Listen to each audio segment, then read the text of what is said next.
Hello everyone, students. Today we will discuss story writing. Okay, students, story writing में आपको शुरू में कुछ आउटलाइन दी होगी and you have to narrate a story with the help of this outline.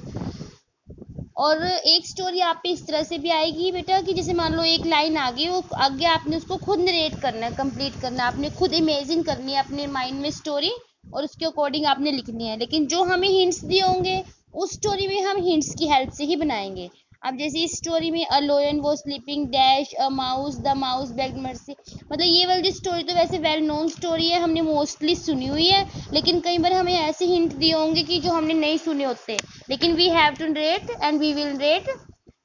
जैसे अब देखो, a lion was sleeping dash a mouse, a lion was sleeping, once there was a lion in the jungle, he was sleeping, a mouse, आगे mouse है तो हमने mouse से related line बनानी है। a mouse lived nearby, the mouse begged for mercy, अब mouse begged for mercy, mouse ने दया क्यों मांगी, तो उससे पहले ऐसा कुछ हुआ होगा। तो हमें कोई इंसिडेंट अपने माइंड में क्रिएट करना है भी क्या इंसिडेंट हुआ होगा। ये तो जैसे सुनी हुई स्टोरी है तो आप सब बना लोगे। इस तरह से कोई और स्टोरी भी आती है जिसमें कोई इस तरह से आपको हिंट दिए हुए हैं, तो आप कोई भी इंसिडेंट अपने माइंड में बना के उसको यूज कर सकते हो। और आपको स्टोरी राइटिंग में, क्योंकि स्टोरी हमेशा पास्ट में होती है, so you have to use past tense. Okay, A mouse lived nearby. It came out of its hole. It began to jump over the lion body. अब देखो let it go है, इससे पहले भी उसने जाने दिया, यानी उससे पहले कुछ इंसिडेंट हुआ है जो जाने दिया। उससे पहले देखो, the lion woke up. He caught the mouse. The mouse begged for mercy. Mouse ने दया की भीख मांगी।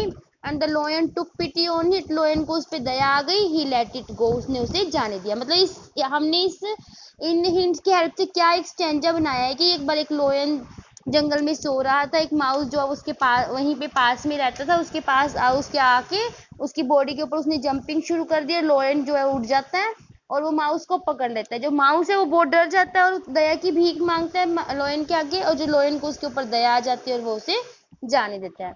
उसके बाद देखो, after that the lion, after a few days the lion was caught in a net. One day मतलब हम लोयन एक जो है नेट में फंस गया। तो किसके नेट में फंसा होगा, ये खुद ही अंडरस्टूड है कि कोई हंटर आया होगा। तो one day a Hunter came into the jungle, उस जंगल में एक दिन एक शिकारी आया। ही कास्ट हिज नेट, उसने अपना नेट बिछाया। The same lion was caught in it, जो वो लोयन था, the lion was caught in net, मतलब कि उस जो नेट में लोयन था वो फंस गया। The mouse cut the net, देखो the mouse cut the net, इससे पहले हम एक दो लाइन अपने क्रिएट कर सकते हैं। ही बिगेन टू रोआर, लोयन जोर जोर से दहाड़ने लगा। The mouse heard his roar, mouse ने उसकी शोर की रोआर की आवाज सुनी, मतलब दहाड़ने की। इट केम आउट, वो बाहर आया। इट कट द नेट, और उसने नेट काट दिया। द लोयन थैंक्ड इट, अब लोयन ने उसे थैंक यू कब किया, जब वो फ्री हो गया। तो इससे पहले हमने ये लाइन अपने आप बनाई, the lion was free, he thank the mouse. तो हमें इसमें मोरल क्या हुआ, हमें क्या शिक्षा मिली स्टोरी से, डू गुड हैव गुड, अगर अच्छा करेंगे तो अच्छा ही होगा। मतलब कि अगर लोयन ने अगर उस दिन उसे माउस को ना छोड़ा होता तो आज माउस उसकी हेल्प कैसे करता। ओके, इस तरह से बेटा आपको हिंट दिए जाएंगे और आपको हिंट के अकॉर्डिंग स्टोरी बनानी होगी। और ये भी आपको पता है कि आप ये स्टोरी राइटिंग में आपको कहीं से भी हिंट दिए जा सकते हैं। And you have to create yourself, आपकी टेंसेस बिल्कुल सही होनी चाहिए और स्टोरी में आपको पास्ट टेंस का ही यूज करना है। Okay, now I will give you some other hints also and you have to try.